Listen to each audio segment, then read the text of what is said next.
Saya takut ada juga yang tertidur kalau panjang sangat ni. Jadi saya pendekkan sikit.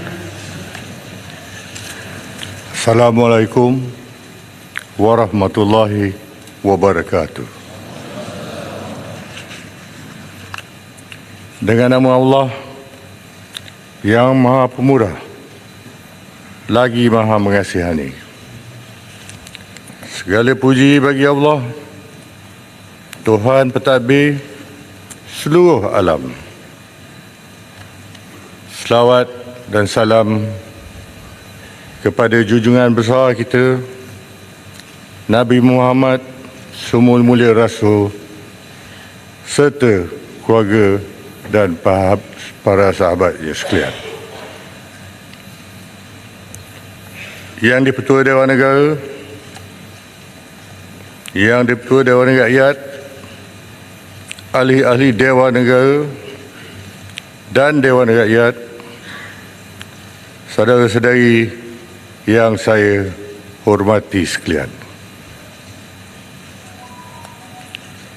Alhamdulillah, syukur saya kehadrat Allah Subhanahu Wa Taala kerana dengan limpah kurnia dan izinnya dapat saya hadir ke istiadat pembukaan penggal ketiga Parlimen ke-15 pada pagi yang mulia ini.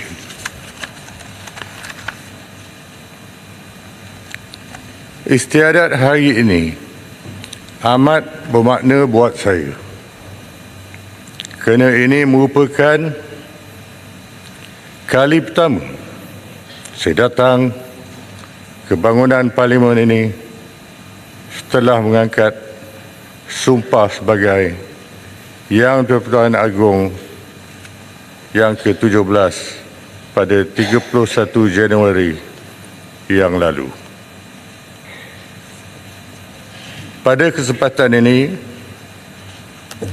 saya menzahirkan ucapan setinggi-tinggi penghargaan kepada Kebawah Duli Yang Mulia Sultan Pahang dan Tengku Puan Pahang yang telah menaungi negara dan rakyat jelata selama 5 tahun yang lalu dengan adil dan bijaksana. InsyaAllah dengan limpah kurnia serta izinnya, saya akan memikul amanah yang diberikan dengan jujur dan ikhlas dan meneruskan pemerintahan yang mengutamakan kemakmuran negara dan kesejahteraan hidup rakyat. Tahniah saya ucapkan kepada Perdana Menteri dan barisan anggota pentadbiran kerajaan yang telah mentadbir negara dengan sempurna. Pesanan saya sentiasa rasai denyut nadi rakyat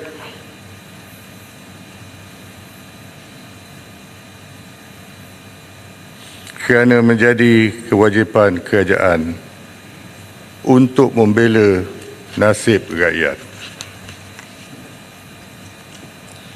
Saudara-saudari sekalian, saya adalah orang baru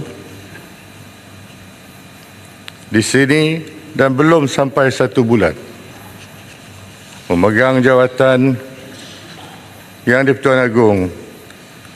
Oleh itu, banyak perkara yang saya kena belajar. Ucapan saya hari ini lebih halus kalau dibandingkan dengan ucapan saya di Johor.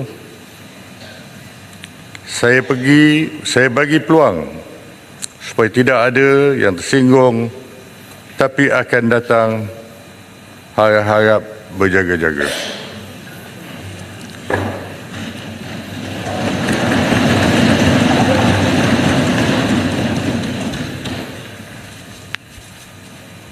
pemerintahan saya sebagai Yang Tuan Agong adalah sama seperti Agong yang lepas, iaitu mengikut perlembagaan, dasar dan peraturan yang ditetapkan.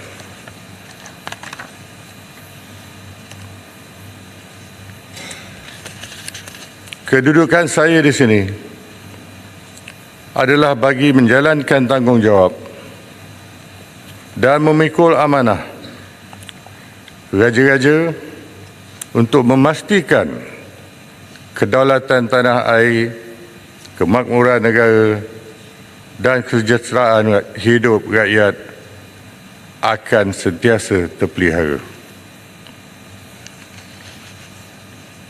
Oleh itu, saya menyeru kepada semua pihak, sama ada yang duduk sebelah kanan atau di sebelah kiri, marilah kita bersatu hati, berganding bahu dan bekerjasama untuk membangunkan negara demi kepentingan seluruh rakyat Malaysia.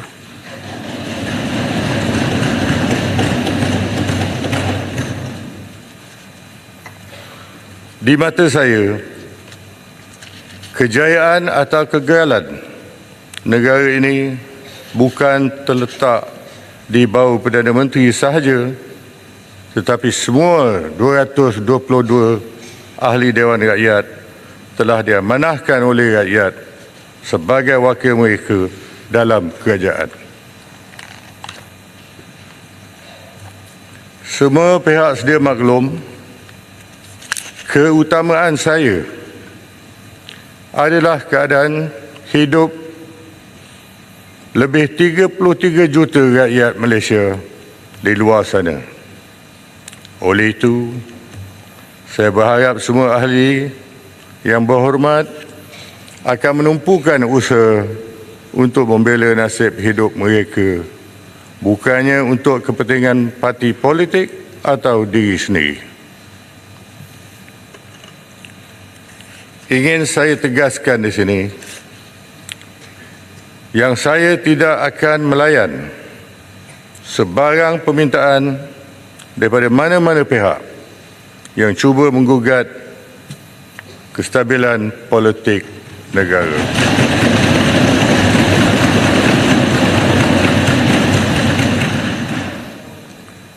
Semua pihak mestilah menerima kenyataan dan menghormati kerajaan perpaduan yang telah dibentuk.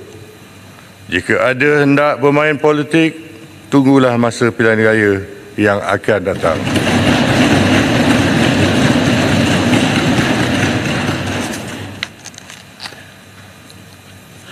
Saudara-saudari sekalian, suka saya ingatkan bahawa Parlimen ini adalah tempat para pengubal undang-undang berhimpun untuk membuat peraturan, dan yang berhormat semua adalah para pengubalnya. Oleh itu, adalah tidak masuk akal jika pengubal itu sendiri gagal untuk mematuhi peraturan yang dibuat.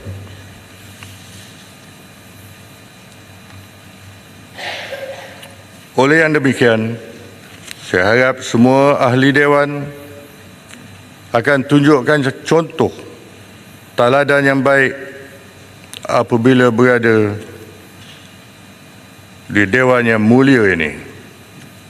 Jaga adab dan tata tertib serta gunakan tutur kata yang sopan, bukannya memaki hamun orang lain.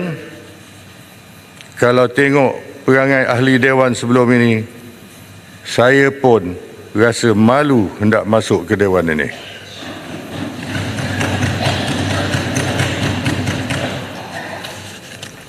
Yang di-Pertua, kedua-dua Dewan mesti menjalankan tugas dengan tegas untuk memastikan semua ahli masyarakat mematuhi peraturan di sepanjang tempoh persidangan.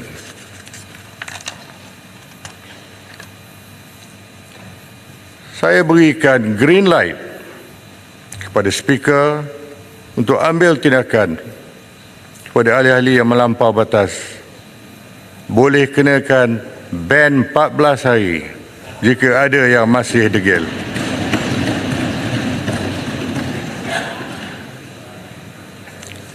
Oleh yang demikian, saya harap semua ahli-ahli Dewan akan tunjukkan contoh teladan yang baik apabila berada di Dewan yang mulia ini. Saya perhatikan setelah 60 tahun Malaysia dibentuk, hubungan perpaduan antara kaum masih belum sempurna. Kerana masih ada generasi hari ini yang gagal menguasai bahasa kebangsaan dan memahami budaya hidup kaum yang lain. Oleh itu, saya menyeru pada kerajaan untuk merangka satu dasar ke arah perpaduan rakyat yang lebih kukuh dan harmoni. Pepatah Melayu ada menyebut, meluntur buluh biarlah dari rebungnya. Yang bermaksud, jika kita hendak melahirkan generasi masa depan yang bersatu padu dan saling memahami, kita mesti membentuk mereka sejak dari kecil. Saya juga menyeru kepada semua lapisan masyarakat supaya menjaga keharmonian negara dan tidak memainkan isu sensitif yang melibatkan raja, kaum dan agama.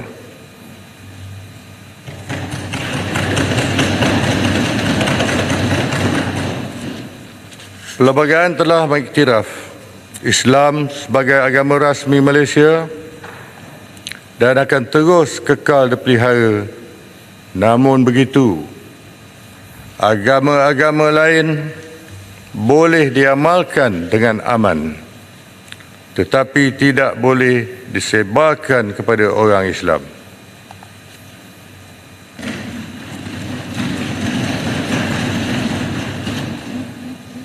Oleh itu, janganlah ada mana-mana pihak yang cuba menggugat atau mempolitikkan asas perlembagaan ini.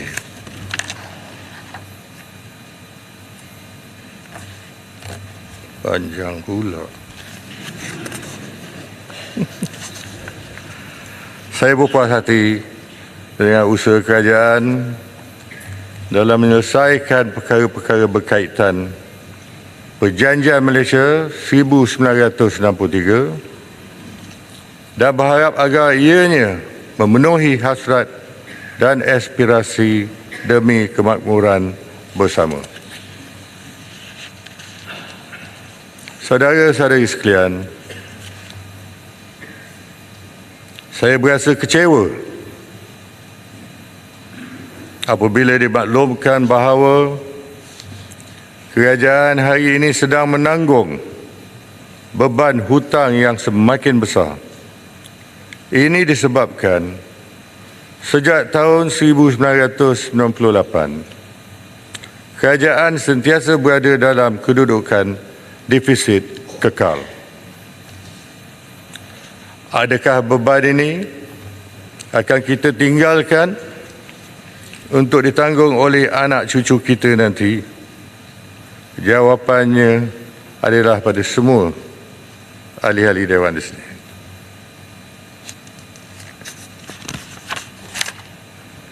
Keadaan kewangan kerajaan yang telah lama lemah akan menyukarkan kerajaan untuk melaksanakan projek pembangunan baru atau memberikan suntikan keuangan bagi merancakkan pertubuhan ekonomi. Oleh itu saya menyokong hasrat kerajaan untuk segera mengambil langkah penjimatan termasuk melaksanakan pemberian subsidi secara besar-besaran.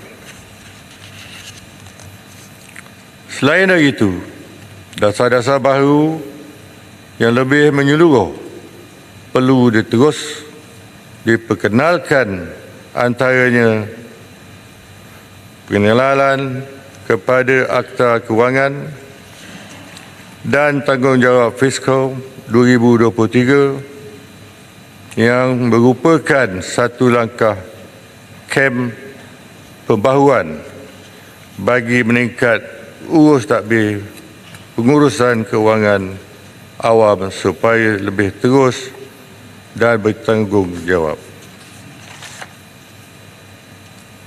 Saya juga akan meneliti perbelanjaan kerajaan dan memastikan setiap cadangan perbelanjaan adalah untuk perkara yang betul-betul diperlukan. Saya berharap semasa pemerintahan saya ini, kerajaan akan berjaya memperolehi lebihan fiskal setiap tahun.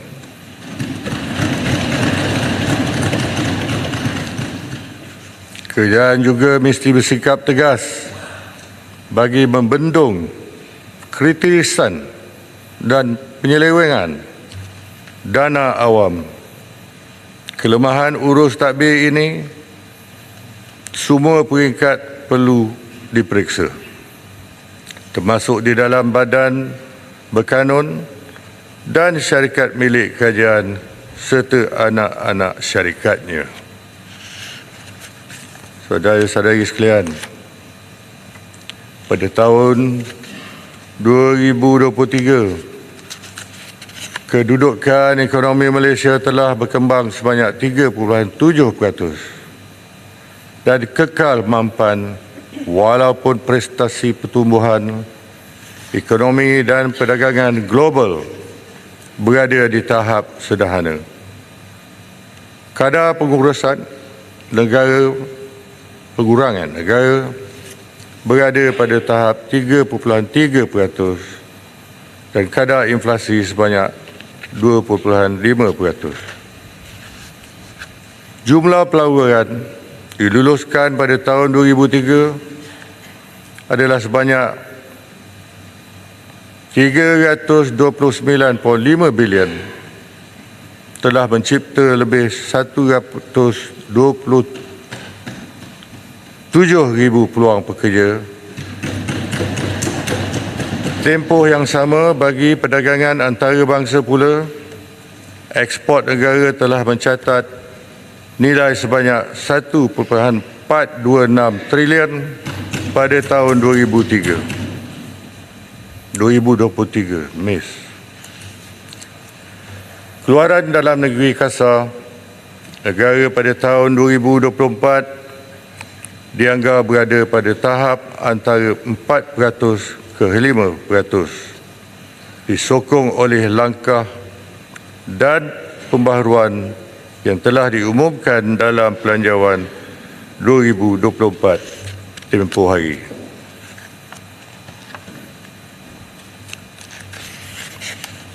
Sebagai langkah jangka sederhana, kerangka ekonomi madani memperkasakan rakyat yang telah dilancarkan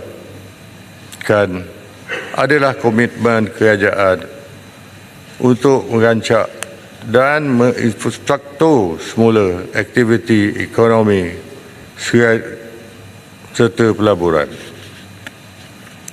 Selari dengan hasrat ini, kerajaan telah merangka Pelan Hala Tuju Peralihan Tenaga Negara, Pelan Induk Perindustrian Baharu 2030, Kajian Separuh Penggal Rancangan Malaysia ke-12 dan Belanjawan 2024 untuk mengangkat taraf hidup rakyat ke tahap yang lebih tinggi berlandaskan keadilan sejagat. Saya juga berharap kerajaan mengambil pendekatan yang proaktif dalam melaksanakan agenda pembaharuan untuk memperkukuhkan daya saing negara sebagai sebuah ekonomi yang mampan sejajar dengan keperluan semasa.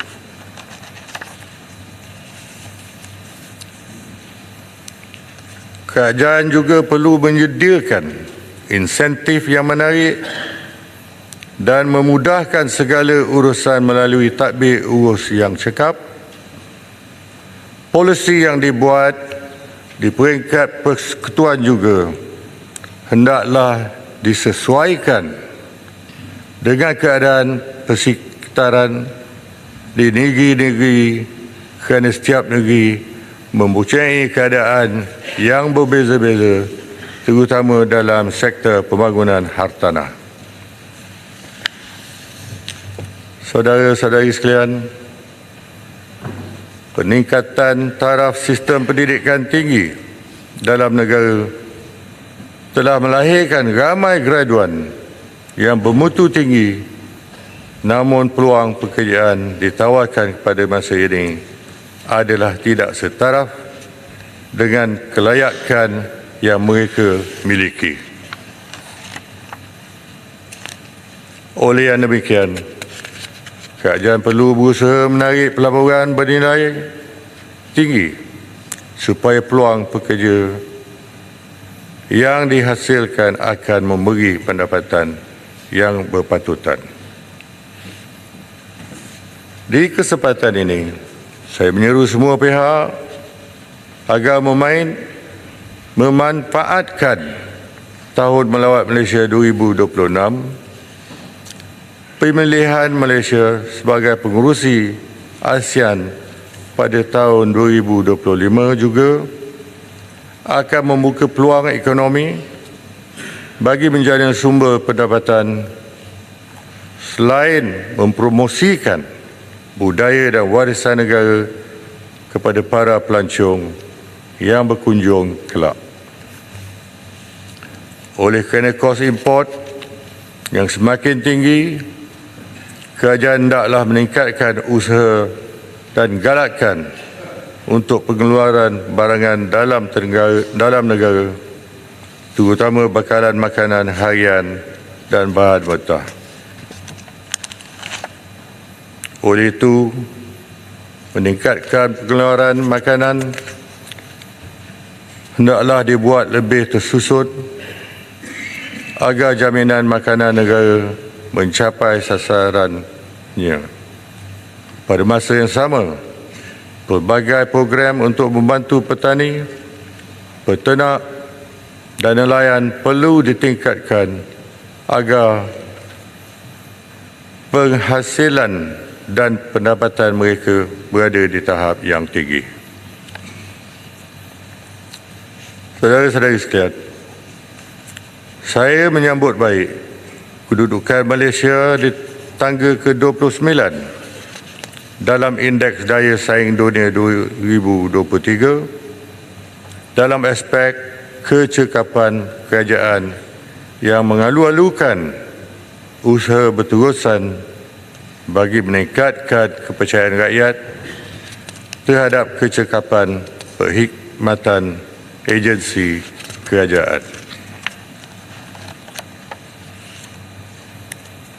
Jentera kerajaan mestilah meningkatkan kecekapan dan mengamal prinsip kerja berintegriti supaya pembangunan ekonomi dapat dicapai dengan jayanya. Saya tidak suka dengan sistem yang banyak red tape. Oleh itu, kecekapan proses kerja, tadbir urus setiap agensi kerajaan mestilah sentiasa dinilai dan ditingkatkan.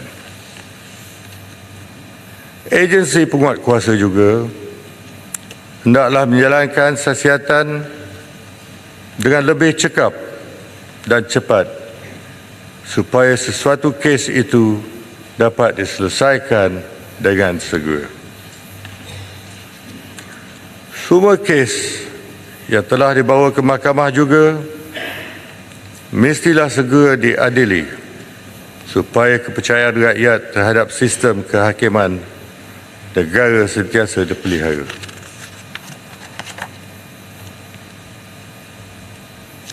Saudara-saudari sekalian, pendirian Malaysia dalam mendukung keamanan dan menentang keganasan harus disuarakan dengan lebih tegas di peringkat antarabangsa. Selain itu, ada di peringkat ASEAN maupun dunia, Malaysia perlu terus aktif berperanan dalam memupuk semangat perpaduan dan memacu kemajuan, mengambil kira cabaran geopolitik di perkembangan serantau.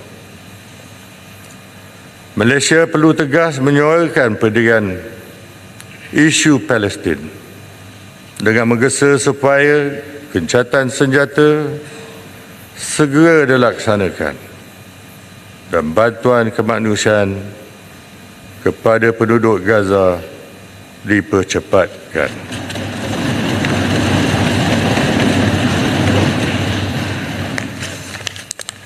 Saudara-saudari sekalian,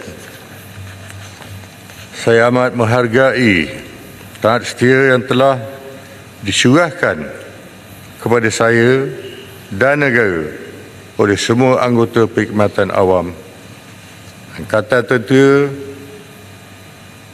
Polis Diraja Malaysia serta seluruh agensi kerajaan yang telah berkhidmat dengan penuh dedikasi tanpa mengenal penat dan lelah.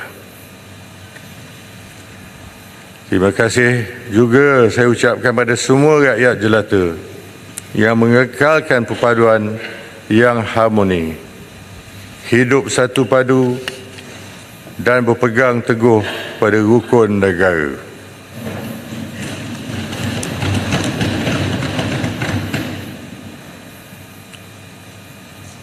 Saya takut ada juga yang tertidur kalau panjang sangat ni, jadi saya pendekkan sikit.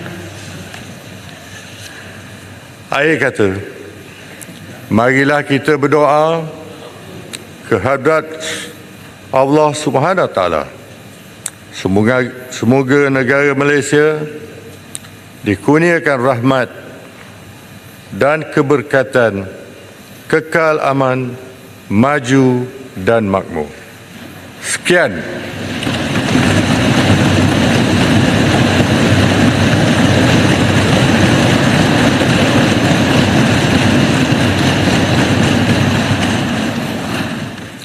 Sekian wabillahi taufik wa hidayah. Wassalamualaikum warahmatullahi wabarakatuh.